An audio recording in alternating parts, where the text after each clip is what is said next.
रजब भट्ट का जो कज़न है सलमान, उसने जानबूझ के आयशा जट का इस्तेमाल किया और फिर उसे इस्तेमाल करके साइड पे कर दिया है। अस्सलामुअलैकुम जी, वेलकम बैक करता हूँ एक ब्रांड न्यू वीडियो के अंदर। तो भाईजान आज की वीडियो करते हैं जी शुरू। तो आयशा जट पहुंच गया जी शाहिद चौधरी साहब के पास, मतलब आयशा जट अब पहुंची असल बंदे के पास और असल प्लेटफॉर्म पे। और उस प्लेटफॉर्म पे जाके मतलब शाहिद चौधरी साहब के पास जाके उसने ऐसे ऐसे राज फाश किए हैं, रजब भट्ट के, मान डोगर के, हैदर सलमान के, सलमान हैदर के, ऐसे ऐसे राज खोल दिए जिससे ये साफ जाहिर होता है कि सलमान हैदर आयशा जट के साथ फिजिकल हुआ था, जो कि सलमान हैदर कहता है कि मैं फिजिकल नहीं हुआ था, आप लोग टेस्ट करवा ले, ये करवा ले, वो करवा ले। मगर शाहिद चौधरी साहब के हाथ ऐसे ऐसे सबूत लगे हैं, ऐसे ऐसे उसके पास राज पहुंच गए जिससे भाई ये साफ जाहिर था कि सलमान हैदर आयशा जट के साथ फिजिकल हुआ था। अब ये लोग हैदर सलमान वगैरह भागेंगे, जो ये रजब भट्ट सोच के बैठा हुआ था कि मैं अपने कजन सलमान को पैसों के दम पे छुड़वा लूंगा, उस केस से बाहर निकलवा लूंगा। तो भाई अब इस दफा ये ऐसा कोई सीन नहीं होगा, क्योंकि इस टाइम ये बात सोशल मीडिया पर पानी की तरह फैल चुकी है। क्योंकि भाई अब शाहिद चौधरी साहब ने इनका सारों का पर्दाफाश कर दिया, उन सब का गैंग का, रजब भट्ट के गैंग का सारों का पर्दाफाश कर दिया, रजब भट्ट का भी और उसके सलमान हैदर का भी, मान डोगर का भी, पूरी गैंग का उसने पर्दाफाश कर दिया। क्योंकि उसके हाथ भाई सबूत लगे। अब देखते हैं कौन से सबूत हाथ लगे हैं, कौन से नहीं लगे। तो भाई आप लोगों ने वीडियो को शुरू से लेकर एंड तक लाजमी देखना। तो वीडियो करते हैं जी शुरू। क्या बताया वो क्या हुआ था कि जब आपका मोबाइल इन्होंने आपसे छीन लिया है, वो क्या सीन था? कमरे में कौन कौन था? इन्होंने असला दिखाया कि नहीं दिखाया, कि वैसे सिर्फ सख्त लहजे के साथ बोला तो आपने फोन इनके हाथ दे दिया? बस कुछ हुआ था, लेकिन क्या हुआ था?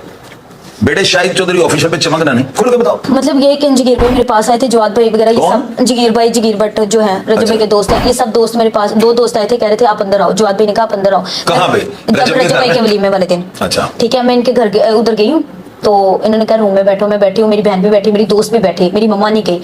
ठीक है, और आके मुझे कहता फोन दो, नुमान कहता है, और ये डोगर ने कहा मैंने फोन नहीं देना। आप यकीन करें इन्होंने इतनी गंदी गालियां दी, इतनी मेरे से बदतमीजी से पेश आए। ये भी हलफ दे दें, ये हलफ उठा के कहें कि मैंने इस लड़की को, रजब भाई कह दें कि मैंने लड़कियों के साथ बुरा सलूक नहीं किया। हाँ ना, बहुत कुछ ब्लैकमेल किया मेरी बहन को, मुझे किया, मेरी दोस्त को किया। मैं पूछ रहा हूँ ब्लैकमेल एक चीज होती है कि बंदा कहता है कि मैं आपको गला दबा दूंगा, एक होता है पिस्टल वगैरह, मैं आपको जाया कर दूंगा, इनके अल्फाज थे, मैंने आपको जाया कर दूंगा, रजब भाई आपको कत्ल करवा देंगे, आपने ये वीडियो टिकटॉक पे नहीं लगानी। कौन से वाली? ये मेरी और सलमान की वीडियो थी, कुछ भाई रजब भाई की बातें थी, कुछ बड़ी बड़ी चीजें होती थी, जैसे बैठे थे तो मुझे स्लीक भेजता होता था स्नैपचैट पे, वो मेरे पास सारे प्रूफ थे। फिर आपका मोबाइल इन्होंने ले लिया? फिर इन्होंने मोबाइल जैसे लिया, मेरा मोबाइल रीसेट किया, मैंने कहा सलमान मेरी दोस्त का फोन रीसेट ना करवाना प्लीज। मैंने इसके आगे हाथ जोड़े, बाहर चला गया छोड़ के। अगर ये मुझसे प्यार करता कुछ भी, मैंने कहती यार इसने फिर ऐसा क्यों किया, आके मेरी मिन्नतें करता था, मेरे तरले करता था, और जब ये बाहर निकल गया मैं रूम में अकेली उनके बीच में, रजब भाई मैं ऐसे बैठ रही, रजब भाई कहता ऐसे नहीं बैठना, मैं टांग ऊपर करके बैठे, टांग नीचे करके बैठो, आप मेरे सामने ऐसे नहीं बैठ सकते। मैंने कहा क्या है, खुदा है कोई कि मेरे सामने ऐसे किया है? मैंने ऐसे किया ना, ऐसे नहीं बैठना आपने, मैंने टांग के ऊपर टांग रखी, आपने ऐसे नहीं बैठना, ऐसे ही होके बैठ। रजब कहता है हाँ मेरे पुत्र मेरे सामने ऐसे नहीं बैठना। पुत्र? हाँ ऐसा करता है। उम्र कितनी है? वही ना कि मतलब किस लहजे में बात कर रहे थे, आपको नहीं पता मेरे साथ जो जो हुआ है ना, मैं तब चाहती मैं एप्लीकेशन देती जब कुछ भी कि इन्होंने मेरे फोन रीसेट किए हैं। मैं इसको कह रही थी कि मेरा कर दिया ना, ठीक है मेरी दोस्त का ना करो, इसने उसका भी फोन रीसेट किया, वो इस चीज के बयान भी देगी कि मेरा फोन इन्होंने रीसेट किया। मुझे एक चीज बताओ, एक चीज आप मुझे जो है ये बताओ कि आपको अंदाजा हो चुका हुआ था ये आपके साथ धोखा करने वाला है, ये धोखा कर रहा है? अब जब करने वाला था तो इसलिए मैंने आके ये फैसला किया था, ये एप्लीकेशन है जो केस हो रहे हैं ये इसीलिए हो रहा है। अब आके मैंने देखा, अच्छा ये मुझे कहता है कि मैंने कभी इस लड़की को चीट नहीं किया, मैंने इसके इंटरव्यू सुना था, कह रहा था मैंने इसके साथ गलत नहीं किया। मेरे पास आपने वो रिकॉर्डिंग सुनी जो आपने मुझे सुनाई है कि आपको कहीं से मिली वो रिकॉर्डिंग, जिसमें उसका गार्ड कह रहा है कि सलमान बच्चियां लेके लड़कियां लेके घर आता है। जी गार्ड वाली वो तो मसूल हो गया, मैंने मुझे ऑडियो ने ऑडियो मसूल है, मैंने सुनाई है अपने नाज़रीन को। नहीं वो तो बात ठीक हो गई। बेटे आप इनके साथ कितनी देर आप इसके रिलेशन में रही हैं? 1.5 साल। 1.5 साल के अंदर आपको अंदाजा नहीं हुआ किस कमाश के लोग हैं? इतना औरत की तो सिक्स सेंस इतनी तेज होती है, मैं अभी आपको बेटी के लफ्ज में टे उठाऊंगा आपको वो पता लग जाएगा। औरत की सिक्स सेंस बहुत तेज होती है, आप कैसे नहीं इसका अंदाजा लगा सके कि ये लड़कियों के शौकीन लगते हैं, बेगैरत लगते हैं? अंकल जी ये इतने अच्छे बनते हैं, जो मैं इतना बस सबको कहूंगी, जो ये कैमरे के पीछे है ना, कैमरे के सामने ये जो कैमरे के सामने है ना, वो पीछे आप इनको छोड़ ही दें।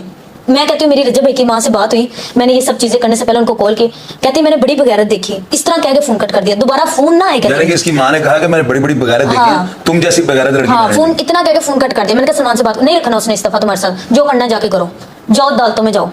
इसका बाप जो है गंजा, उसको आपने कोई रिक्वेस्ट की? उससे मेरी नहीं बात हुई, सिर्फ इसकी मम्मा से बात हुई है। अच्छा मैं सलमान के घर गई हूँ। अच्छा मेरी बात सुनो, इसके बाप के बारे में मैंने देखा, वो एक वीडियो देखी आपने, ईमान की तरफ ऐसे देखना हाथ बढ़ाने की कोशिश कर रहा है। बेटे इसके बाप ने कभी कोशिश किया आपको जिनसी दरिंदगी का, क्योंकि वो टर्मिनेटर है, मैंने इसका नाम टर्मिनेटर डाला हुआ है गंजे का ना। बेटे ये सलमान और रजब के अलावा ये जितने भी ये जो है डोगर ये दूसरे लड़के जो साथ इसके गए हुए थे, उनमें से जो बाकी लड़के वो किस कमाश के हैं?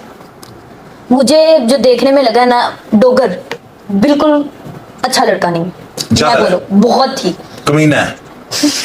नहीं मैं पूछ रहा हूँ, मैं अपने अंदाजे से पूछ रहा हूँ, यानी कि वो घटिया है, वो बदतमीजी कर सकता है और आपसे ऐसी बदतमीजी कर सकता है कि बंदे मैं कहती बंदे की सोच ही ना पता करता है। ये तो कहता है बेटी लाइक करें, फॉलो करें, कमेंट करें। जो डोगर है वो बहुत ही इंतहाई बदतमीज है, जो कि मैं कहती हूँ। वो मुझे कहता था ना मैं जाया करवा दूंगा, मैं कहती हूँ मुझे जाया करवाए, मैंने उसको अब देखना है कि मुझे जाया करवाए। मेरे रजब भाई आपको ये पता है बैठी कहाँ पे हो? बैठी कहाँ पे, अंदाजा है ना? जी जी अंकल मुझे पता। अब अगर आपको ये फोन भी कर गए ना, ये ऑन एयर में ऑन रिकॉर्ड आपको ये बात बता रहा हूँ, अभी आपको फोन भी नहीं करेंगे, क्योंकि उनको ये पता है कि अब ये सही प्लेटफॉर्म पे जो है ना पहुंच गई है। अच्छा अब आप मुझे ये बताएं, कभी आपकी ईमान से गजल से बात हुई, आपने उनसे कहा कि आप भी औरतों हाथ जोड़े हो कि मेरी जिंदगी बर्बाद हो जाएगी? नहीं, ईमान आपी से मेरी कभी बात नहीं हुई इस टॉपिक पे। गजल से? गजल आपी से भी नहीं हुई, बस मिलके हेलो हाय हुई थी और शादियों पे होती उन्होंने है। कभी ये नहीं पूछा कि भाई 24 घंटे से साथ फिरते हो, क्या मसला है? नहीं, उनको पता है मैं रिलेशन में हूँ। जवाद भाई का नंबर है, जगीर भाई का नंबर है, सबको उनको सलमान रजब का लगता क्या है? कजन है उसका, सकी खाला का बेटा। तो दोस्तों ये थी मेरी आज की वीडियो। उम्मीद है कि आप लोगों को पसंद आएगी। अगर पसंद आए तो मेरे चैनल को लाजमी सब्सक्राइब करें और बेल आइकन पर क्लिक करें, ताकि मेरी आने वाली नई नोटिफिकेशन और वीडियोस वगैरह आप लोगों तक पहुंच रहे। तो इसलिए मिलते हैं किसी और वीडियो में, तब तक के लिए अल्लाह हाफिज।